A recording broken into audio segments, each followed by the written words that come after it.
ऐका ना देव, काय? मला आय टीमध्ये जॉब करायचं, हो, करू शकतेस. पण टेस्टिंगमध्ये करायचं. टेस्टिंगमध्ये जॉब करायचा आहे. टेस्टिंगमध्ये तुला जॉब करायचा असेल ना, तर आधी खूप सिम्पल होतं की बाबा नॉन कोडिंगमध्ये जॉब करायचा असेल तर टेस्टिंग आपण चूज करतो. टेस्टिंग अशी एक फील्ड आहे ना, त्यामध्ये मॅन्युअल आहे, ऑटोमेशन आहे, मोबाईल टेस्टिंग आहे, ए पी आय आहे, भरपूर काय आहे.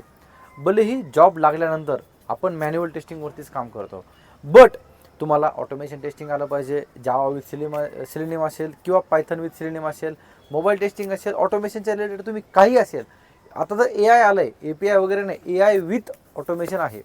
तर जर तुला टेस्टिंगमध्ये जॉब करायचा असेल तर ह्या सगळ्या फील्ड तुला लर्न करावं लागतील, सगळ्या स्किल लर्न करायला लागतील, तेव्हाच तू टेस्टिंगमध्ये जॉब करू शकेल.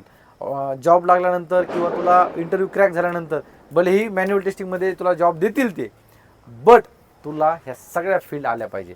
फ्रेशर असो या एक्सपिरियन्स, तुम्हाला ऑटोमेशन टेस्टिंग आता करावंच लागेल. तुम्हाला तुमच्या कम्फर्ट झोनमधून बाहेर यावंच लागेल. अशाच व्हॅल्युएबल टिप्ससाठी आय टीवाला देवला फॉलो करा.